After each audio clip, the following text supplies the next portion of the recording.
Students देखिए, अब हमारा नेक्स्ट टॉपिक है ट्रेंड एनालिसिस। ठीक है, इससे पहले अभी हमने किया है common size statement of profit and loss, तो आपको अभी इलस्ट्रेशन बताया है।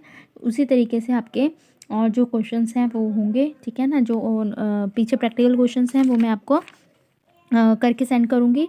आपने अब नेक्स्ट टॉपिक देखना है ट्रेंड एनालिसिस। ट्रेंड एनालिसिस देखिए क्या है।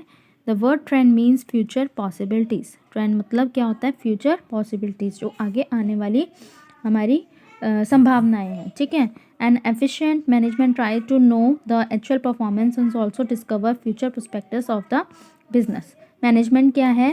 अपनी जो बिजनेस की एक्चुअल परफॉर्मेंस क्या करना चाहती है? डिस्कवर करना चाहती है, मतलब जानना चाहती है। ठीक है, to compare the financial statement over a period of years that is more than 2 years is called trend analysis. जब फाइनेंशियल स्टेटमेंट ओवर मतलब कि हम साल की और दूसरे सालों से मतलब मोर देन 2 years की जब हम कंपेयर करते हैं तो उस स्टेटमेंट को क्या कहा जाता है? Trend analysis. ठीक है, तो उसको कहा जाता है ट्रेंड एनालिसिस जब हम 2 years से ज़्यादा की हम क्या करते हैं? स्टेटमेंट्स को कंपेयर करते हैं।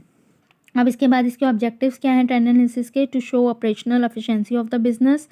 ये एफिशिएंसी बताता है बिजनेस की कि बिजनेस कैसा चल रहा है। ठीक है, to indicate actual prospective performance of the business. जो एक्चुअल और प्रोस्पेक्टिव परफॉर्मेंस जो बिजनेस की चल रही है, जो वो कंपेयर करके फिर बताई जाती है कि बिजनेस की क्या पोजीशन चल रही है। To indicate profitability and financial soundness of the business.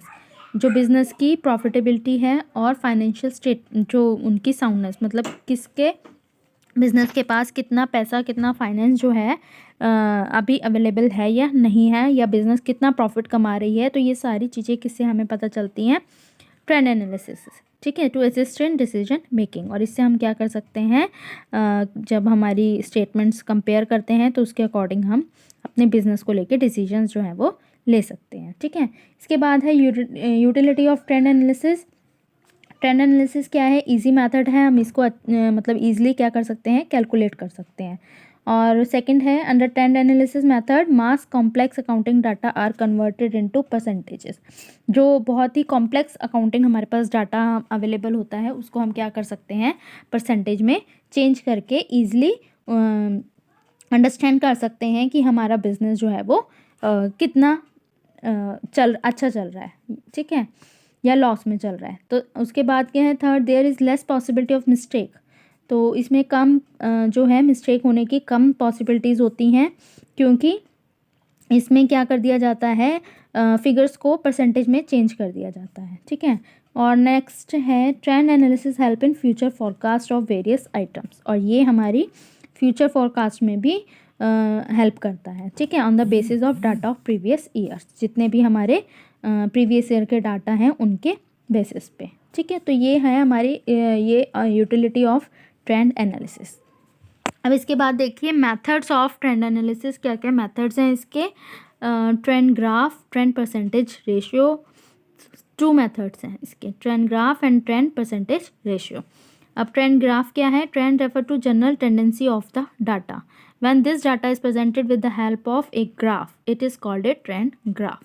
जब ये डाटा जो है ग्राफ के फॉर्म में प्रेजेंट किया जाता है तो इसको क्या कहते हैं? ट्रेंड ग्राफ मेथड कहते हैं।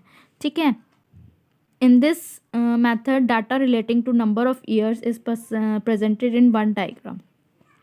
जो डाटा होता है काफ़ी सारे ईयर्स का, वो क्या से प्रेजेंट किया जाता है? एक डायग्राम में प्रेजेंट किया जाता है, जैसे कि हम ग्राफ बनाते हैं। ठीक है, which make the data easily understandable and comparable, जिससे कि हम क्या कर सकते हैं? डाटा को ईजिली अंडरस्टैंड कर सकते हैं और उसको और प्रीवियस ईयर्स के साथ क्या कर सकते हैं? कंपेयर कर सकते हैं।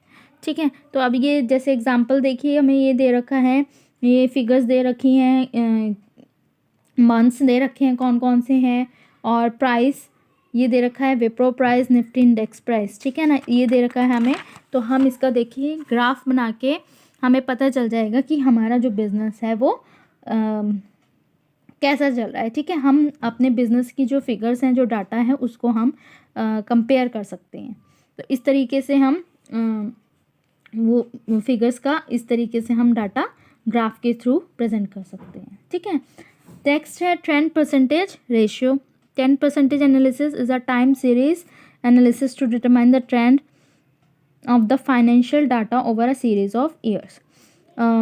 10% are calculated on the basis of base year. 10% कैसे निकाली जाती है? बेस ईयर के बेसिस पे, ठीक है, जो प्रीवियस ईयर मतलब ऐसे बेस जो ईयर हमारा होता है उसके बेसिस पे निकाली जाती है, ठीक है। उसके बाद देखिए कैलकुलेशन है 10% की क्या है।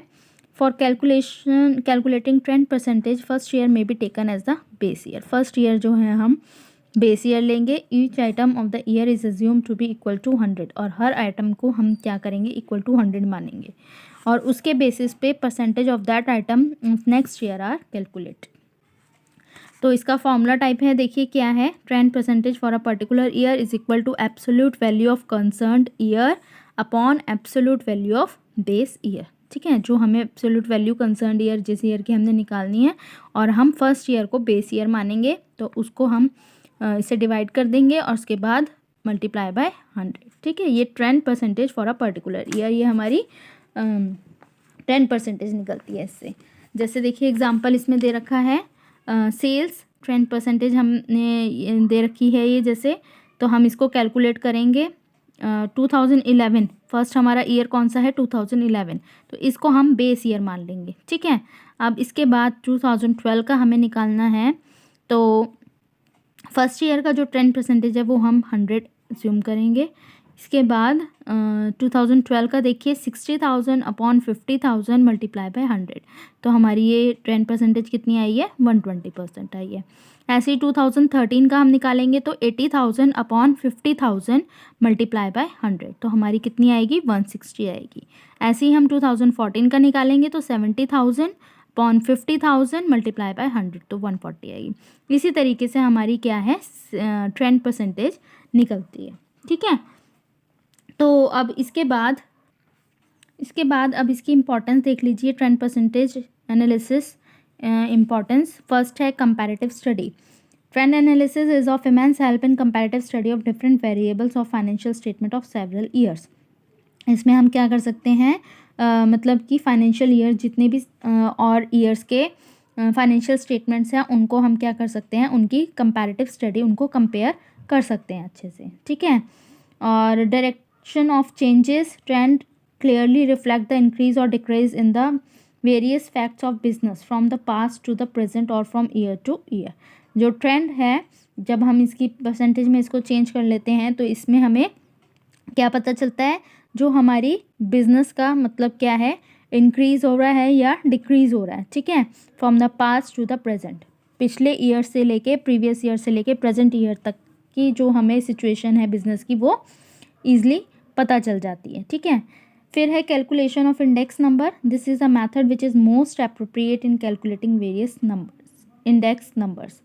तो ये मेथड है जिसमें क्या होता है, हम इंडेक्स नंबर्स को ईजिली कैलकुलेट कर सकते हैं। और फिर उसके बाद है fourth, brevity and readability. Method of trend analysis is useful for the management and also for common man since by substitution of percentage. तो मेथड जो है ट्रेंड एनालिसिस का बहुत ही यूज़फुल है मैनेजमेंट के लिए और कॉमन मैन के लिए भी, क्योंकि इसमें क्या हो जाता है, हम लार्ज अमाउंट को परसेंटेज में चेंज कर लेते हैं और इससे हमारा डाटा जो है वो बहुत ही हमें ईजी समझ आ जाता है, अंडरस्टैंड हो जाता है, ठीक है। इसके बाद है easy to understand and easy to calculate. ये बहुत ही मेथड जो है ये बहुत ही ईजी है अंडरस्टैंड मतलब समझने के लिए भी, और इससे हम क्या कर सकते हैं, ईजी हमारे लिए कैलकुलेट करने के लिए भी है, क्योंकि हम इसको परसेंटेज में चेंज करते हैं तो हमें जो डाटा होता है वो बहुत ही ईजिली समझ आ जाता है, ठीक है। तो ये कुछ इसकी इम्पोर्टेंस थी ट्रेंड एनालिसिस की। अब आपका ये जो चैप्टर है ये ख़त्म हो चुका है। इसके बाद आपने जो इसके क्वेश्चंस हैं, मैंने आपको फर्स्ट एंड सेकंड क्वेश्चन जो था प्रैक्टिकल क्वेश्चन का वो करवा दिया था। अब आपने फोर्थ क्वेश्चन एंड इसका सेवेंथ एंड एट्थ, ठीक है, ये जो क्वेश्चंस हैं इसके, ये आपने अपने आप अपनी प्रैक्टिस नोटबुक में करने हैं, ठीक है। और बहुत ही इजी क्वेश्चंस हैं ये, तो इसको आप सॉल्व करिएगा। अगर जिसको कोई प्रॉब्लम होगी तो आप मुझसे पूछ सकते हैं। Thank you.